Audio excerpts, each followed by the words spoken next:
Hello, crafters. This is Yana Smakula for SimonsSTM.com. Welcome back for another Yippee For Yana video. Today I'm creating with the Simon Says Stamp window box blooms stamp set and coordinating dies, and I have two cards to share with you featuring a slightly different take on this stamp set. You'll notice I ended up using just the coordinating window die and didn't actually use the stamp set itself other than to stamp the sentiments.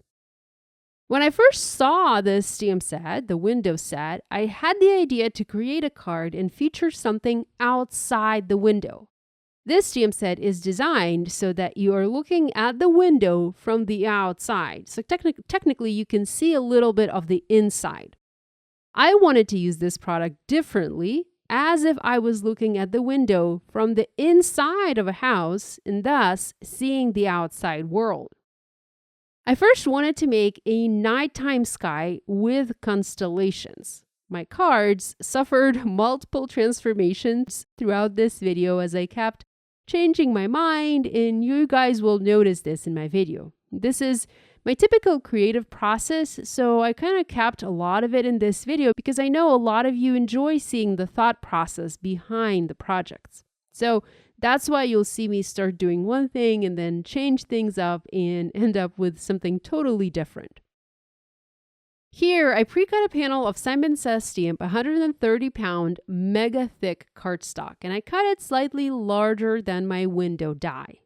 My original plan was to foil the constellations on this piece of paper and place that paper behind the window to look like the night sky outside, and I did do that. I'll show you that finished card at the end of this video. Later, I refoiled the same constellations, but on a larger sheet of paper, that same paper, as I wanted more of the sky to show. Now, I didn't film how I refoiled, so instead I'll show you the original foiling process, as it's basically the same. I used many of the Spellbinders Constellation glimmer plates to create my background. Now, these glimmer plates come from the Celestial Zodiac collection.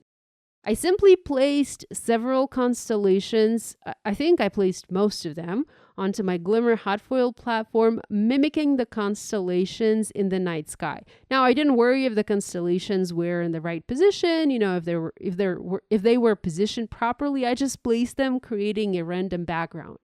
Next, I cut a piece of foil. This is polished brass color, and I foiled these constellations onto my Simon 130-pound cardstock. If you struggle with getting consistently good foiled results, make sure you're using the correct type of paper for your foiling projects. I love to use Simon's 120 and 130-pound cardstock, as these particular papers always give me great results. Yupo is also another fantastic paper for hot foil stamping. I do have a dedicated video on my YouTube channel exploring various types of paper for hot foil stamping, and I encourage you to check it out if you are struggling with hot foil stamping and getting good results.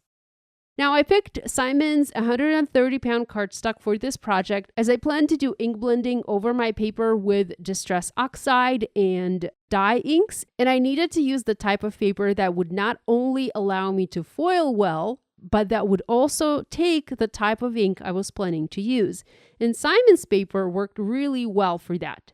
Here you can see the little foiled piece, and now here's a look at the larger refoiled piece. Isn't this stunning? Now, if you don't have the Glimmer hot foil machine, or if you don't have these Glimmer hot foil plates, look for a stamp set with constellations in your stash. You can heat emboss the constellations in gold embossing powder and create an ink blended background that would be very similar to this. So don't feel like you have to use these exact products. To add color to my night sky, I ink blended shades of blue with Distress Oxide inks in Tumbled Glass, Mermaid Lagoon, Chipped Sapphire, and then Hero Arts Navy inks. I made a very simple ombre blue background, going from light to medium blue to very dark blue at the very top. So super simple ink blending, nothing fancy. Now, I did go direct to paper with my navy ink pad to get the most ink onto the paper and get the darkest blue possible. I then went back to the other colors and the transitions and smoothed all of them out.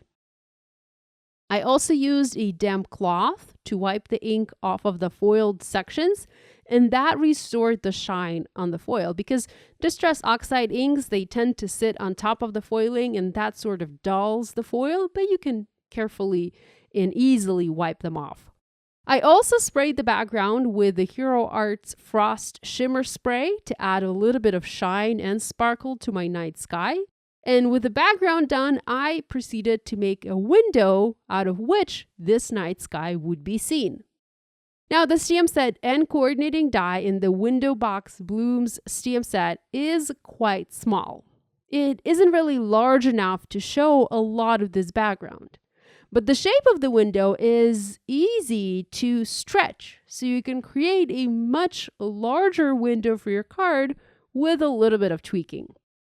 Here, I die cut 4 pieces out of blue cardstock and then 2 pieces, let's call them connectors, out of white. You can see that 2 of the blue pieces are sort of partial and then the white pieces are also partial. I trimmed the white pieces like so and used those to adhere the 2 blue pieces together to make one taller window. You could even make it taller than that, for example, if you are creating a slimline card. See how easy it is? And see how much larger the window is now? You can see a lot more of the background through this window now.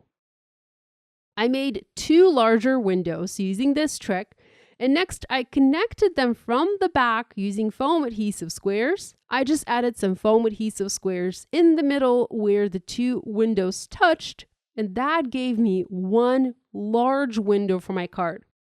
I also added more foam adhesive around the perimeter of my newly created window to be able to pop this die cut up onto my card. See? So easy. And now we have one large window that shows a lot of the background. I used scissors and trimmed the excess paper off, leaving a beautiful window with a night sky background outside. So cool. Now, I originally wanted to have a light blue window frame, but later changed my mind and added white frames instead. Looking at the video footage now, I think they both look fine. Light blue or white, it doesn't really matter. I adhered the window onto a dark blue cardstock panel and added a simple thinking of you sentiment stamped in black ink, along with some sequins, and I scattered those around the background. I scattered those diagonally. Now, there's also another card I have for you featuring a daytime view from that same window. And it actually might seem a little bit familiar to you. The view from the window might seem a little bit familiar to you. If you watch many of my videos, you might recognize this ink blending. So I created an ink blended background. I call this an angled ink blending technique. And I have shared this in another video recently. Do check it out. I share the process from start to finish, and I show you how you can easily ink blend a background like this using just a simple stencil. Next, I stamped a tree silhouette in black ink over the background. I used my Mini Misty stamping tool and VersaFine Onyx black ink and just stamped it over the ink blending. I created another double window using the same trick that I just showed you, and I adhered that double window over the ink blending. I trimmed it all out and adhered onto a cream panel that was cut to 4 by 5 1/4 inches, and the panel was foam mounted onto an A2 white card base. I stamped a birthday sentiment and foam mounted that sentiment panel onto the card. The white panel where the sentiment stamping was done is actually a negative panel from the window cut out. So it is sized perfectly to hold these 2 line sentiments that are included in this stamp set. So it's a win-win. Now I also added several sequins. I used the sparkling clear sequin mix from Pretty Pink Posh, and that finished this card. So easy and so colorful. I love the view from the window. And you can change this up any way you like. You can have a meadow with flowers outside. You can add some animals. You can stamp some other silhouettes. There's so many different things you can do. And you can also reverse it. You can go back to the original idea, enlarge the window, and show a lot of the inside inside of the house or inside of the apartment through this window. So that's it for me for today. Thanks so much for joining me. Love you guys, and I'll see you next time.